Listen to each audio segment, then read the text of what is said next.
Besimtarët muslimanë në Fier kanë falur namazin e Kurban Bayramit. Në orët e para të mëngjesit, besimtarët kanë falur në sheshin qendror të qytetit, ndërsa krerët muslimanë të Meftinis kanë përcjellur urimet për paqe dhe harmoni mes njerëzve. Namazi u fal në orën 6:40, ndërsa ceremonisi parapriu me fjalën e tij muftiu i Fierit Mikel Hazizolli. Ai përcolli mesazhin për më shumë paqe dhe respekt ndaj njëri tjetrit dhe theksoi se kjo është dita kur ne shërojmë plagët që i kemi shkaktuar njëri tjetrit.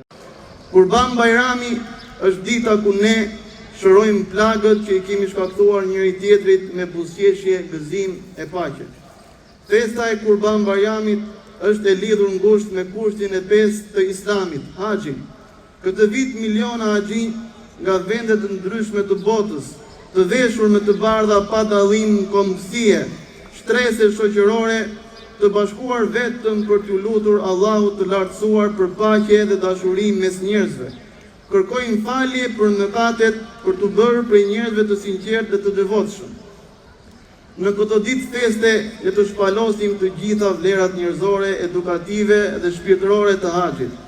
Kurban Bayrami është simbol i heroizmit, sakrificës, sinqeritetit, devotshmërisë dhe përkushtimit ndaj Zotit të madhëruar. Në Kur'anin famlar Allahu na mëson se tek ai nuk arrin as mishi dhe as gjaku i kurbanit, por përkushtimi ynë që kemi për të.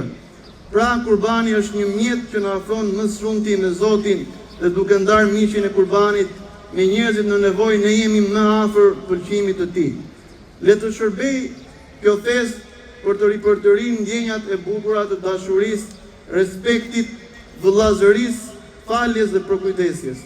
Ti shohim të gjithë njerëzit me syrin e dashurisë, ashtu siç na shen ne Zoti, dhe le të bëni pjesë e gëzimit të tyre duke ndarë së bashku mirësitë e Kurban Bayramit.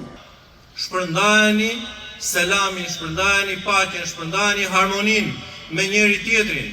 Këshilla e parë që profeti Muhammed ja dha njerëzisë, jo muslimanëve. Thot, o ju njerëz, nuk thot, o ju besimtar. Shpërndajeni paqen, shpërndajeni harmoninë me njëri tjetrin. Pastaj thot, wa at'imu ta'am, bëuni bukdhënës. Vllai nderuar, motër e nderuar, bëu bukdhënës, pra bëu njeri bamirës. Mendohet edhe për të tjerët. Pastaj e thot fragmentin e fundit, fesalu bilejli wa nasu niyam, falu natën kur njerëzit janë në gjumë, të futesh në xhenet me selam.